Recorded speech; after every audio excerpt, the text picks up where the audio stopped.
Bonjour Christophe. Bonjour. Je sais que tu es un chrétien engagé, que tu as même des responsabilités dans ta communauté. Comment tu es venu à l'Évangile? Alors, on peut dire que je suis né avec quasiment, parce que mes parents étaient chrétiens et croyants. Donc, il n'y a pas eu un moment dans ma vie où tout à coup c'est passé de noir à blanc et puis j'ai changé à 180 degrés avec une conversion spectaculaire.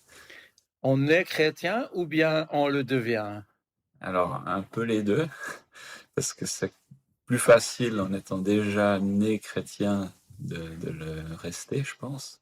Tu n'as pas eu un moment où tu as douté de la foi de tes parents, où tu as remis les choses en Mais question? alors oui, il y a quand même un moment donné où j'ai dû prendre la foi de mes parents à mon compte. D'accord. Qu'est-ce qui s'est passé là?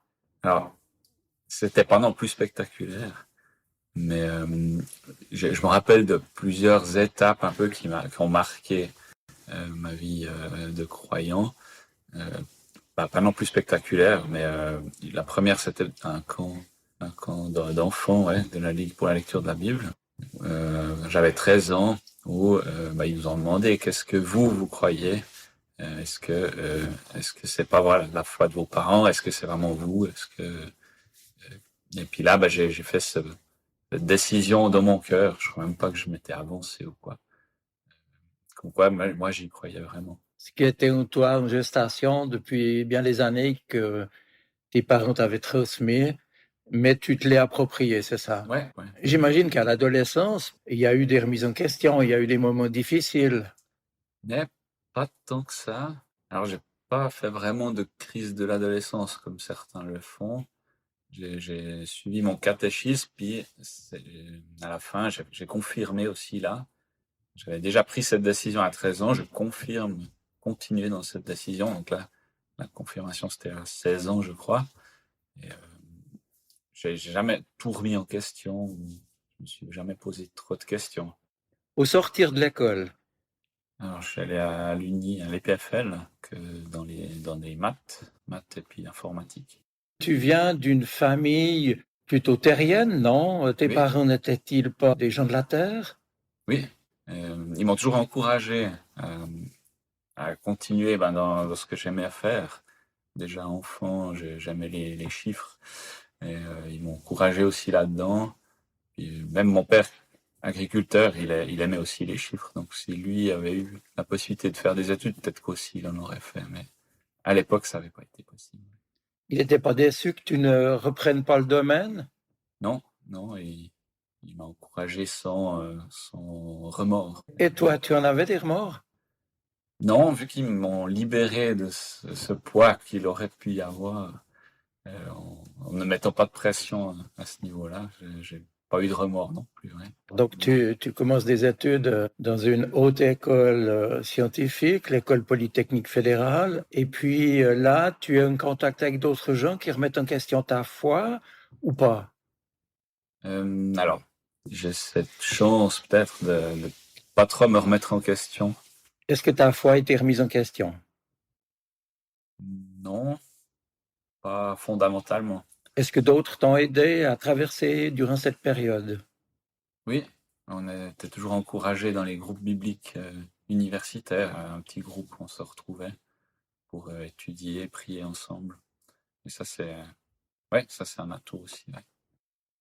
Tu finis tes études, tu es informaticien, Non, mathématicien. mathématicien. Qu'est-ce qu'on peut faire quand on est mathématicien? Alors, on peut soit partir dans la recherche, donc tout ce qui est très théorique et académique, ou aller dans l'enseignement, ou encore dans les maths plus appliquées avec la statistique, dans l'actuariat, les assurances, tout ça. Et tu choisis quelle voie? Une quatrième. J'ai toujours bien aimé faire aussi de l'informatique, quand même des maths appliquées et un petit peu de programmation pour essayer de trouver des solutions optimales à des problèmes. Et donc, c'est cette voie-là qui a peut-être plus de débouchés pratiques dans l'informatique. Donc, je suis devenu testeur informatique. Testeur informatique. Ça veut dire que c'est toi qui repères quand il y a des bugs, comme on dit, sur les ordinateurs dans les programmes. Exactement, ouais. Donc c'était intéressant et puis une bonne façon d'entrer vraiment dans l'informatique, d'avoir la rigueur de tester un peu tous les cas possibles et de détecter les bugs. Ouais. Où est-ce qu'un testeur informatique trouve du travail? Alors, surtout dans les grandes entreprises où il y a une équipe de développement informatique, donc de développement logiciel. Et bah, quand les équipes sont suffisamment grandes, il y a la possibilité d'engager un testeur informatique qui teste le code de ces équipes-là. Après, j'ai évolué en interne pour un peu gérer des projets, ouais, de coordonner un peu entre les équipes aussi. Ouais. Ça, c'est la vie professionnelle. Et puis, tu ne vis pas que pour ton travail. J'imagine que tu as d'autres passions dans la vie. Oui, tout à fait. Je me suis un peu passionné de sport. J'aime bien aller courir dans la nature. Ou, un peu tout ce qui se fait à l'extérieur. J'aime bien skier en famille. J'ai une femme et 3 filles. Est-ce que parmi tes passions sportives qui te maintiennent souvent à l'extérieur alors que ton travail te maintient à l'intérieur, bon équilibre donc, il y a encore d'autres choses? Oui, j'aime bien les jeux de société, faire avec des amis ou en famille aussi. On aime bien. J'ai fait pas mal de piano quand j'étais jeune, donc j'ai fait des cours à l'école de musique. Moi, ça, j'ai arrêté, mais j'accompagne encore volontiers au culte. Et puis, j'aime bien encore la musique maintenant avec mes filles. Chacune fait un instrument. Et j'aime bien les accompagner dans leur apprentissage, les encourager. Une question maintenant plus intime, plus personnelle. Christophe, il y a longtemps que tu connais le Seigneur. Tu cherches à entretenir ta foi, j'imagine. Est-ce que tu lis ta Bible, par exemple? Oui, alors je la lis à petite dose. J'essaye de le faire aussi régulièrement que possible, mais j'aimerais le faire plus. Tu le fais quand, le matin, le soir? Le matin, oui. J'aime bien me lever tôt, et je déjeune tout seul et je lis la Bible à ce moment-là, des petits passages avec un guide de la Ligue pour la lecture de la Bible. Et c'est mon moment avec Dieu et tout seul. Où j'ai personne de la famille qui est réveillé à ce moment-là. Donc tu peux lui remettre la journée, est-ce que tu as à faire? Oui. Tu lis ta Bible tous les matins, tu remets ta journée au Seigneur. Quelle est la place de la prière dans ta vie? Alors, je prie assez régulièrement, mais c'est vrai que je passe pas un moment, je passe pas une demi-heure de prière ou prier suffisamment longtemps pour écouter ce que Dieu a à me dire dans la prière. C'est là qu'il y a un bug chez toi. C'est là, on peut dire comme ça, oui. Ça ressemblerait plus à une liste de commissions que de discussion avec Dieu. Ce que j'aimerais plus, effectivement, avoir. Mais peut-être je prends pas assez de temps pour écouter ce que Dieu a à me dire dans la prière. Comment tu pourrais faire? Je pense que c'est en réservant un temps où je m'arrête vraiment pour Dieu.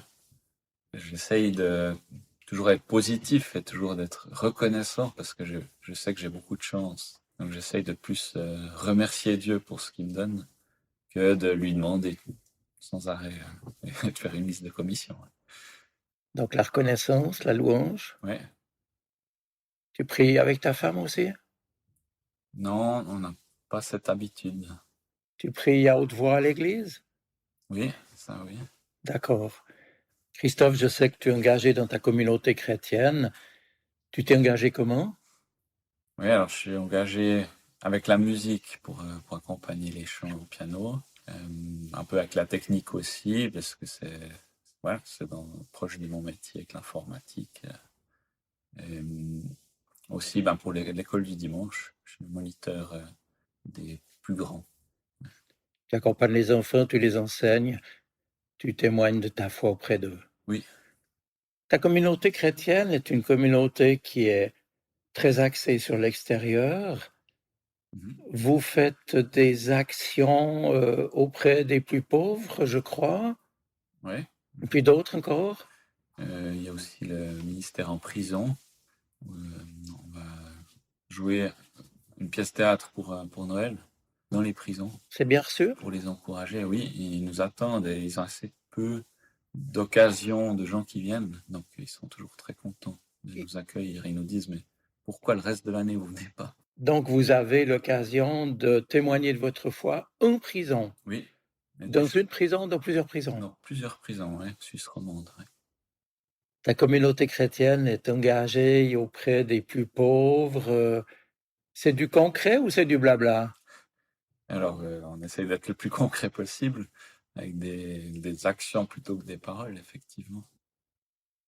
Et j'imagine qu'en dehors des prisons, vous travaillez encore auprès d'autres gens. Oui, ouais, il y a un aspect social. On aide les gens dans le besoin de la région, qui peuvent venir demander une aide matérielle. Ils reçoivent des bons pour pouvoir aller s'acheter à manger. Après, ça rejoint notre devise. On veut aider les gens d'abord matériellement pour qu'ils puissent se sentir bien avant de leur partager l'évangile. Donc c'est dans l'ordre, soupe, savon et ensuite le salut. C'est la devise des salutistes. C'est ça. Parce que ta communauté est salutiste. Oui. Et je reviens à ton métier. Est-ce que dans le cadre de ton travail, il t'arrive de pouvoir témoigner de ta foi? Oui, ça arrive de temps en temps. C'est pas la norme, mais ça arrive que je puisse partager avec une personne ou deux de ma foi aussi. Oui. Ma dernière question, Christophe. Le monde d'aujourd'hui, on le sait que trop, est en crise avec des guerres, des injustices, de la violence. Y a-t-il encore de l'espoir pour nos enfants, pour tes enfants? Oui, moi je crois que oui. On leur apprend que on peut mettre notre confiance en Dieu, on peut remettre nos soucis, nos peurs dans ses mains et il a promis qu'il s'occuperait toujours de nous. Donc on a cet espoir que oui, tout est possible grâce à lui. Eh bien, je te remercie pour ce moment passé ensemble. Merci Christophe, et puis je te souhaite le meilleur pour toi et les tiens. Merci. Sa parole résonne dans mon cœur. Elle est vivante, elle parle. Elle m'aide à choisir, m'illumine. Elle est vivante, elle est poignante. Elle touche mon cœur.